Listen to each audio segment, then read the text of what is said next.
Start. सभापति महोदय, एक व्यक्ति की आमदनी 3-4 आने और दूसरे की 10-20 हजार रुपये है। विराम। अगर वित्त मंत्री महोदय इस विषमता को दूर नहीं करेंगे तो समाजवाद का नारा बिल्कुल कोरा और कागजी सिद्ध होगा। विराम।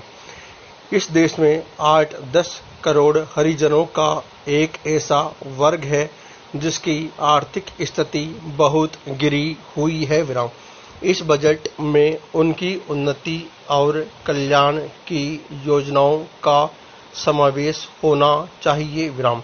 वित्त मंत्री ने 1500 करोड़ रुपये के जो कर लगाए हैं उनसे देश के आम आदमियों की हालत खराब हो गई है।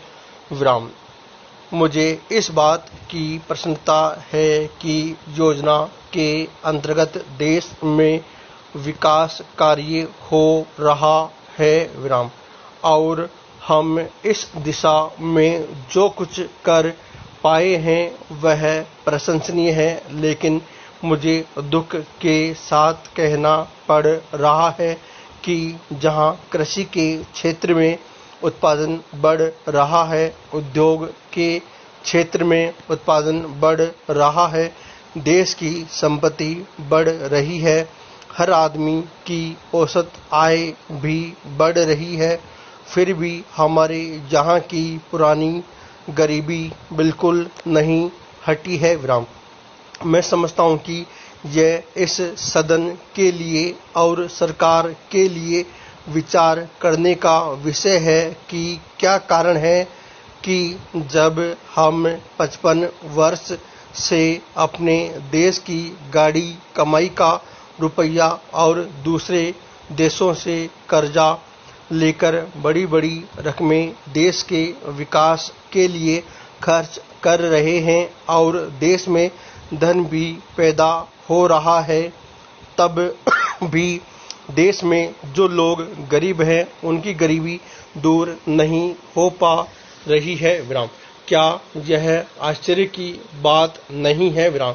मैं समझता हूँ कि इस पर विचार किया जाए। प्रभाव चेंज।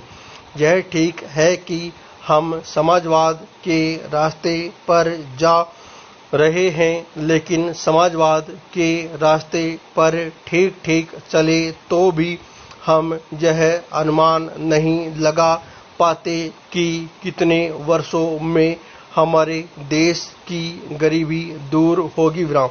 यह ठीक है कि हम योजना के तरीके पर काम कर रहे हैं, लेकिन इस बात को देखने की आवश्यकता अब पैदा हो गई है कि देश में जो धन पैदा होता है वह कहाँ जाता है।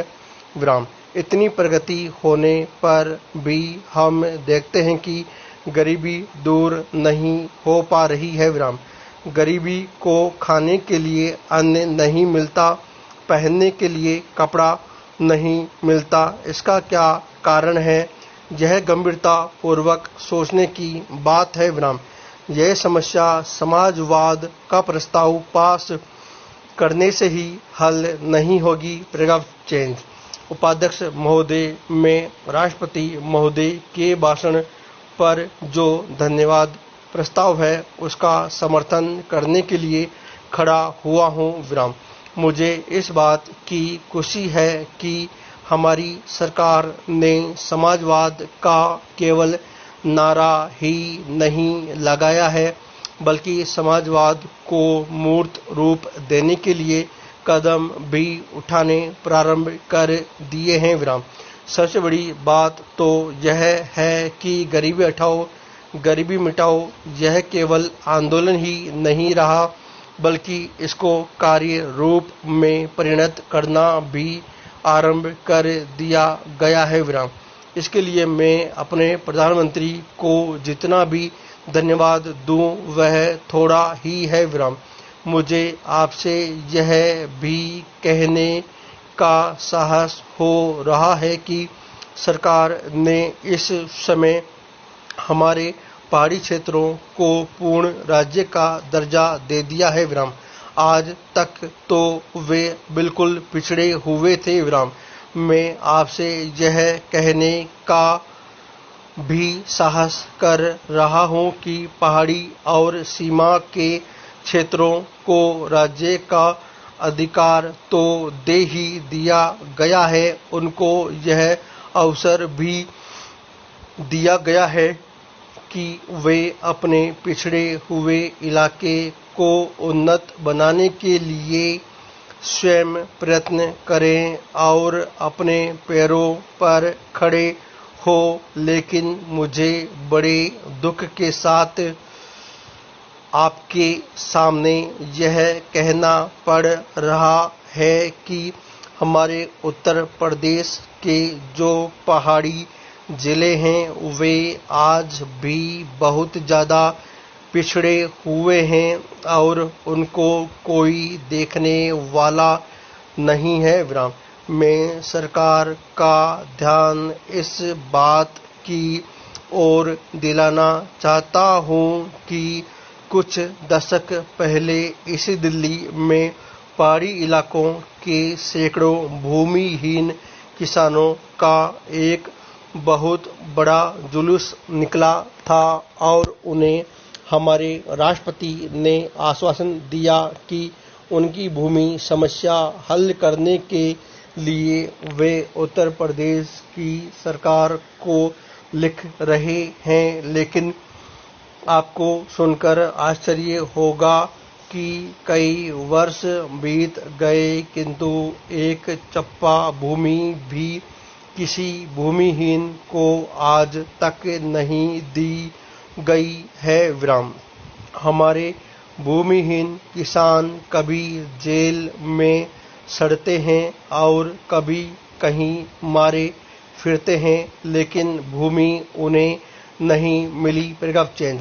इसी प्रकार मैं आपको यह भी बता देना चाहता हूं कि एक बार हमारे मुख्यमंत्री जी ने भी लिखा था कि हमारे उत्तर प्रदेश के जो पहाड़ी जिले हैं वे पूरी तरह से पिछड़े हुए हैं विराम।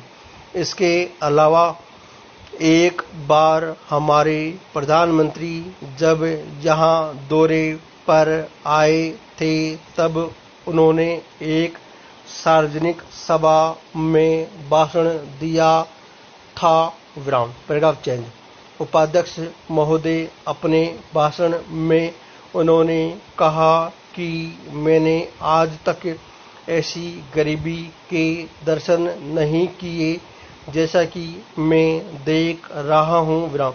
ऐसी गरीबी जब हम स्वतंत्र नहीं थे तब अवश्य देखने को मिलती थी, लेकिन स्वतंत्रता के पश्चात मैं पहली बार ऐसी गरीबी देश के किसी भाग में देख रहा हूँ विराम।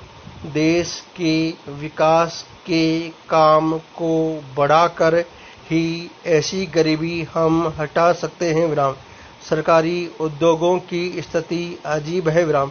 हर संभव कोशिश से और सद्भाव बनाकर सरकारी उद्योगों के कर्मचारियों को आप अच्छा वेतन देते हैं और उन्हें रहने का अच्छा स्थान देते हैं विराम, फिर भी घाटा होता है और देश का नुकसान होता है विराम। कारण क्या है? कारण यह है कि आपकी औद्योगिक नीति गलत है और जो रुपया आपके पास है उसको भी आवश्यक काम के लिए खर्च नहीं कर रहे हैं विराम। एक तरफ बोकारो के लिए 600 करोड़ रुपया रख रहे हैं और दूसरी ओर राजस्थान नहर को पूरा करने के लिए आप कहते हैं कि हमारे पास पैसा नहीं है विराम। एक और महाराष्ट्र के अंदर आप कई चीनी मिलें खोल रहे हैं और दूसरी ओर उत्तर प्रदेश और बिहार के अंदर कारखाने बंद हो रहे हैं। पूर्ण विराम।